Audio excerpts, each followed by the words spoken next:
Salut YouTube, on se retrouve aujourd'hui pour une nouvelle vidéo qui va être un point lecture. On va partir de la lecture qui m'a le moins convaincue à la lecture qui m'a le plus convaincue. Pas d'énormes déceptions dans cette vidéo, pardon. Pas non plus d'énormes coups de cœur. Globalement, des bonnes lectures. Et on va démarrer tout de suite par un combo 2 en 1, puisque j'ai lu la duologie de Clarisse Sabart, donc le tome 1, La vie est belle et drôle à la fois, publié chez Charleston Poche, et j'ai enchaîné avec La vie a plus d'imagination que nous, chez Charleston, grand format, tout court. Donc dans ce tome-ci, on va retrouver Léna et son frère qui vont retourner dans la maison de leur enfance pour y passer Noël, sauf qu'ils vont avoir une mauvaise surprise en arrivant, c'est que leur mère leur a laissé un petit mot en leur disant « Moi, je m'en vais, débrouillez-vous ». Voilà.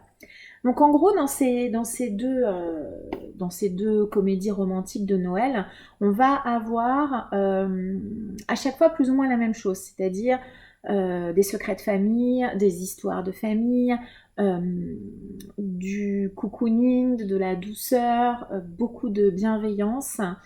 Et honnêtement, j'ai passé un bon moment avec cette duologie, c'est bien écrit, c'est assez addictif, ça se lit très vite. Les deux romans ne sont vraiment pas très longs, puisque celui-ci, il fait 300 pages. Voilà, sur les deux romans, ça a été des lectures très distrayantes, très agréables. Si vous aimez les ambiances de Noël avec pas mal, quelques clichés, non, tout ce qu'on peut associer à la romance de Noël, si vous aimez l'ambiance de Noël également, vous allez la retrouver dans ces deux lectures. Après, en dehors de ça, en dehors du côté très distrayant, voilà, malheureusement, j'ai pas été plus enjaillée que ça. C'était sympa, j'ai passé un bon moment, mais pour moi, ça s'est arrêté là. Je n'ai pas ressenti de gros coups de cœur. Alors, j'ai été peut-être un petit peu déçue aussi parce que j'avais entendu tellement de bien de cette série, de cette petite duologie, que forcément, moi j'avais des attentes peut-être à nouveau encore un petit peu trop hautes, ce qui fait que cette lecture a juste été très sympa et n'a pas été au-delà de ça. Voilà, c'est un petit peu déçue de ça. Après, je regrette pas du tout de les avoir lus, loin de là. C'est comme je disais, c'est vraiment une lecture de Noël très sympa, très agréable.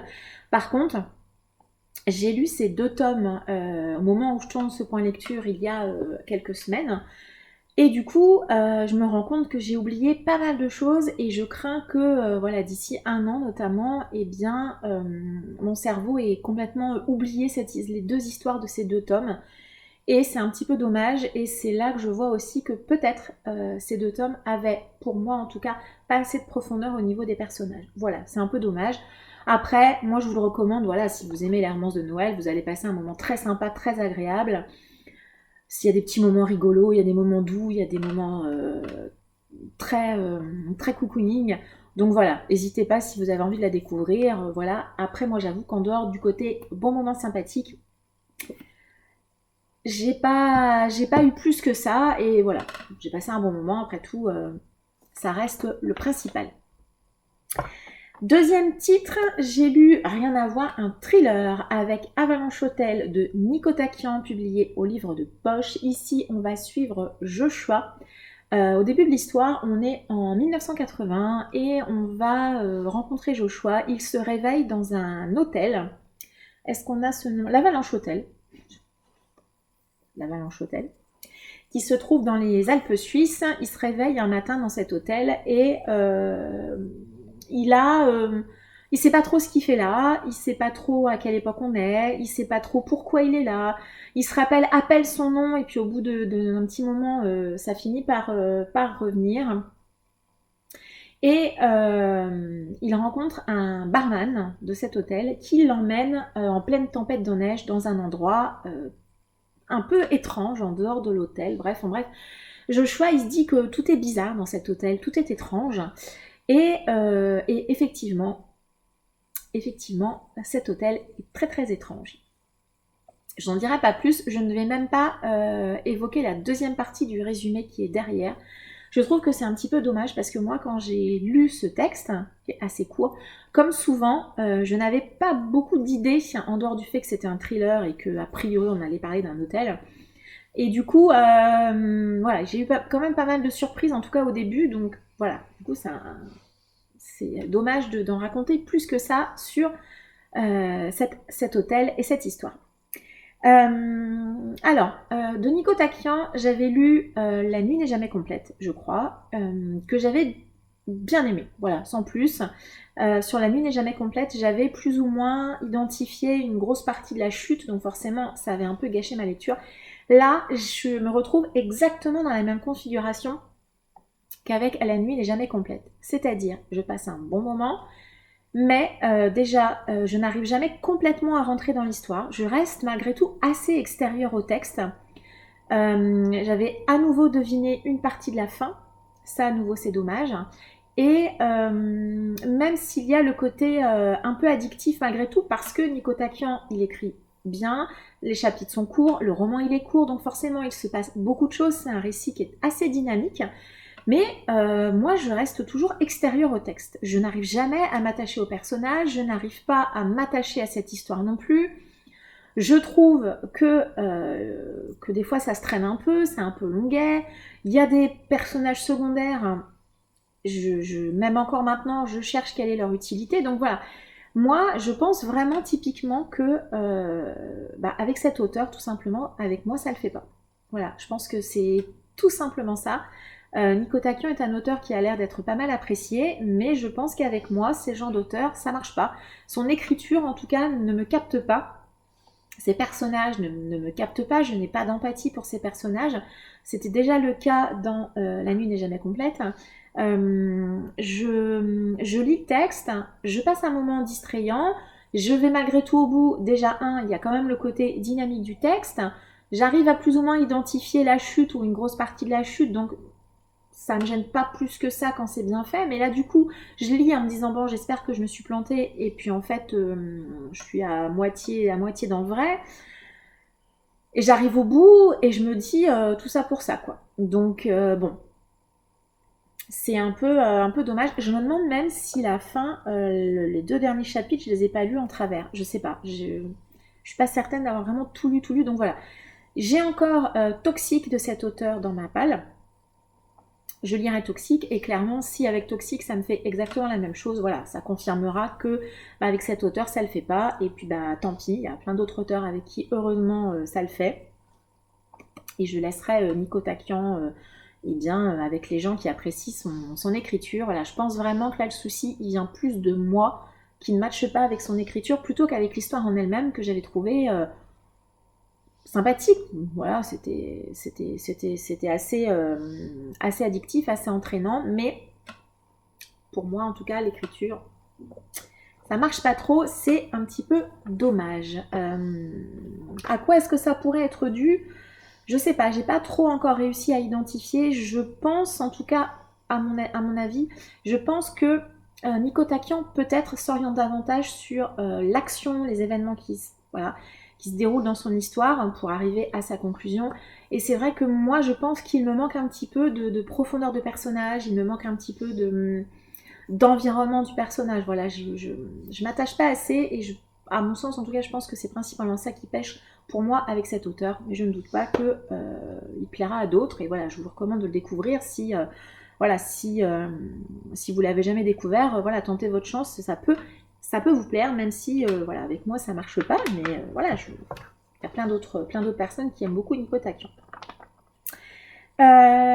Autre titre et alors, autre ambiance non, parce qu'on va rester dans le froid, mais toute autre chose, tout autre univers. On va parler de Amatka de Karine Tidbeck. C'est publié chez Folio SF. Ici, on va être dans de la science-fiction adulte. Et je vais être très très embêtée pour vous résumer ce petit livre assez court que j'ai lu assez vite, que j'ai globalement bien aimé. Mais il n'empêche que le résumé de départ de cette histoire, il est quand même très très étrange. Donc on va suivre un personnage féminin qui s'appelle Vanja, qui arrive à Amatka. Donc Amatka est un lieu, une colonie, une ville, je ne sais pas trop, on ne saura jamais trop en tout cas où on est dans cet univers. Voilà, on va rester dans quelque chose un petit peu flou. Est-ce qu'on est dans une dystopie? Est-ce qu'on est sur une autre planète? on ne saura jamais vraiment où on est exactement, si on est sur Terre ou pas, à quelle période, ça restera assez mystérieux. En tout cas, on suit donc des êtres humains, ça, il n'y a pas de souci. Donc Vanjna, qui arrive dans cette colonie qui s'appelle Amatka, elle vient pour faire une étude de marché. Elle vient pour analyser quelque chose de très précis. Et donc, avec elle, on va découvrir cette colonie. Dans cet univers, ils sont obligés de nommer les choses parce que sinon ces choses disparaissent. Mais elles disparaissent, elles se délitent, elles deviennent une espèce de pâte blanche, de crème blanche un peu translucide qui finit complètement par disparaître. C'est pour ça que sur la couverture, vous avez le mot sac qui est écrit sur le sac parce que dans cet univers, si vous ne nommez pas les choses, elles disparaissent. J'ai adoré cette partie de l'histoire, c'est-à-dire l'importance que l'autrice, je pense l'autrice, ouais c'est ça, c'est une autrice, l'importance que l'autrice apporte au langage, à l'importance des mots, de la puissance des mots, parce qu'ils sont obligés de nommer toutes les choses tous les jours. Tous les jours. Si par exemple, pendant une journée, vous oubliez de nommer un sac, votre sac, il va disparaître. Il va se déliter et vous ne pourrez jamais le récupérer en fait. Il va disparaître. Donc ils sont obligés de nommer les choses. Ils ont des moments dans la journée où ils doivent nommer tout ce qu'ils voient, tout ce qu'il y a dans la pièce, lunettes, pull, livres, toutes les choses, ils doivent les nommer, sinon elles disparaissent. J'ai vraiment beaucoup aimé cette partie de l'histoire. J'ai trouvé ça assez fascinant de voir l'importance du langage. Je ne l'avais jamais envisagé de cette manière-là. Voilà, si vous ne les nommez pas, elles n'existent plus, elles disparaissent. Et quelque part, c'est assez vrai parce que les objets que vous n'utilisez pas, les objets que vous n'appelez pas, que vous n'employez pas quelque part, ils disparaissent de votre mémoire. Alors, ils sont encore chez vous d'une manière ou d'une autre, mais ils disparaissent de votre esprit. Et là, en fait, ils disparaissent réellement. Ça, j'ai trouvé ça vraiment chouette. Elle va également faire le lien avec un groupe de personnes qui a disparu de la cité d'Amatka quelques années avant. Et forcément, il va y avoir des liens. Donc le personnage qu'on suit, Vajna, n'est pas un personnage qui nous apparaît très très sympathique et très très attachant, en tout cas au début de l'histoire. On est dans un univers de froid. Amatka est une ville où il fait très froid. On le voit voilà, sur la couverture. Le personnage de Vajna, il est également, lui, au démarrage en tout cas, pas forcément hyper sympathique. Elle parle peu.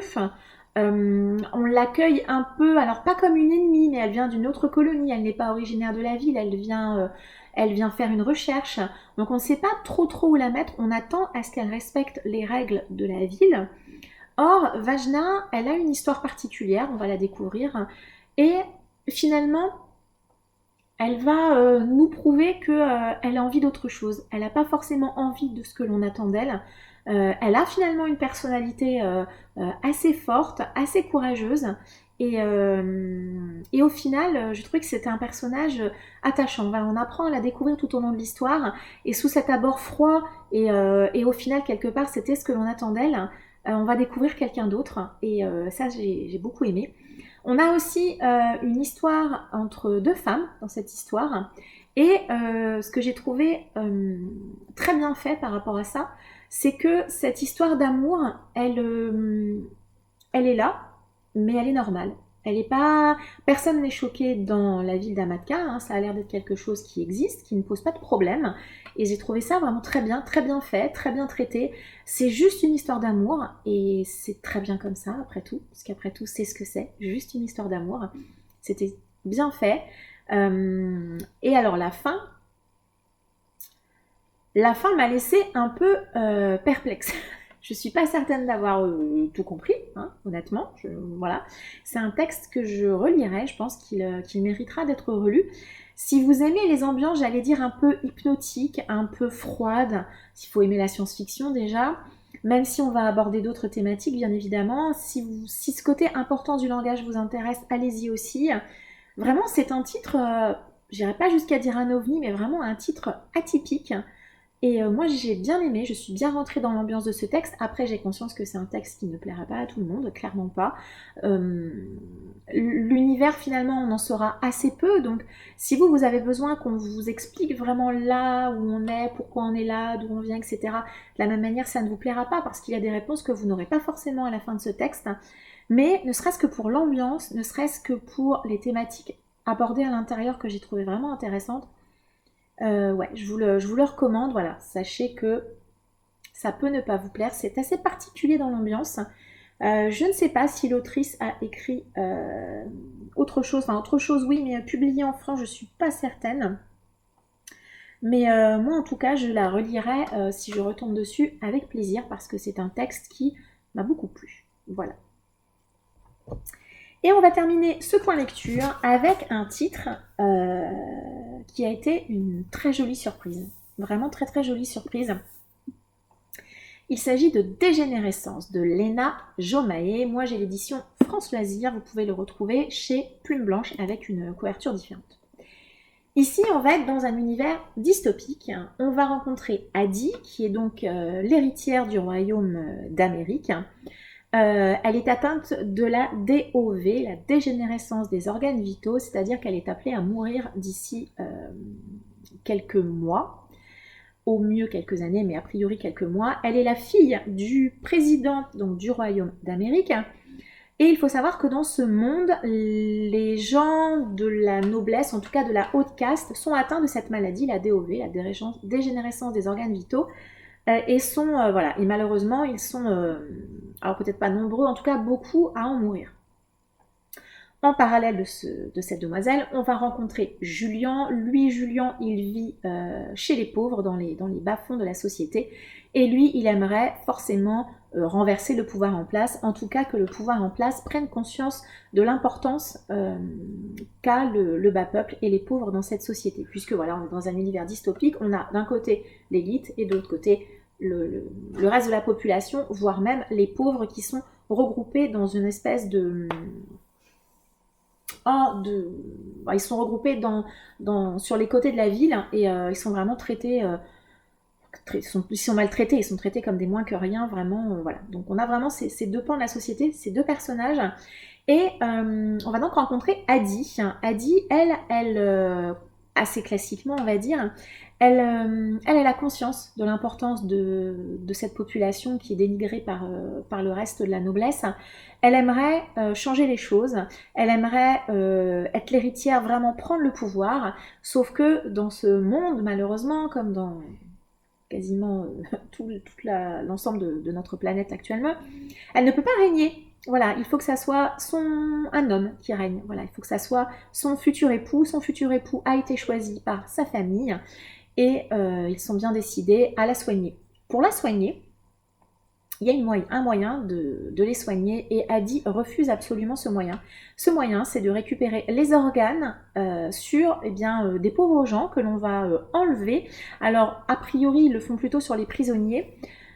Ça n'excuse rien, bien évidemment. Addie est contre ce système. Addie préfère mourir, voilà, plutôt que qu'on aille prélever les organes sur quelqu'un qui est innocent. Même si ce sont des prisonniers, mais bon voilà, plutôt des prisonniers politiques. Elle ne veut pas, elle préfère mourir. Voilà, elle préfère mourir. Donc on est sur une dystopie finalement assez classique.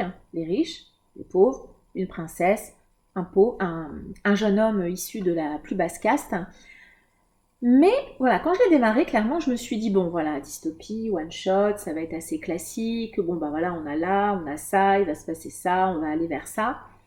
Et finalement, pas tant que ça. Finalement, Léna Jomaé a réussi, tout en partant de cette base finalement qui est assez classique en dystopie young adulte, au fur et à mesure, elle y intègre déjà beaucoup de féminisme. Addie est un personnage qui a du caractère, qui a des convictions, qui ne veut pas se laisser mener par le bout du nez, qui se bat avec tous les moyens qui sont à sa disposition, qui ne se soumet pas facilement. Elle va vraiment se battre bec et ongle pour essayer d'obtenir ce qu'elle souhaite. Elle ne veut pas être greffée.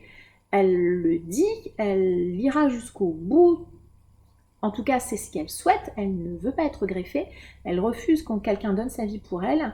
Et c'était vraiment un vrai personnage badass, c'était très chouette. Quant à Julien, même si j'avoue que par moments il m'a un petit peu agacé, son côté tête brûlée, à mon sens pas assez réfléchi, m'agaçait par moments. Il n'empêche que c'est aussi finalement un personnage attachant qui va également qui va évoluer, qui va progresser un peu dans sa manière de penser. C'était vraiment intéressant. Finalement, Lena Jomae ne va pas partir vers là où je pensais qu'elle allait aller. C'était très chouette.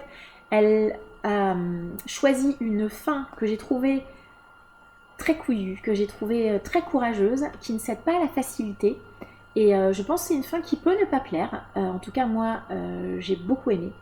J'ai trouvé ça très chouette, comme je disais, vraiment très courageux.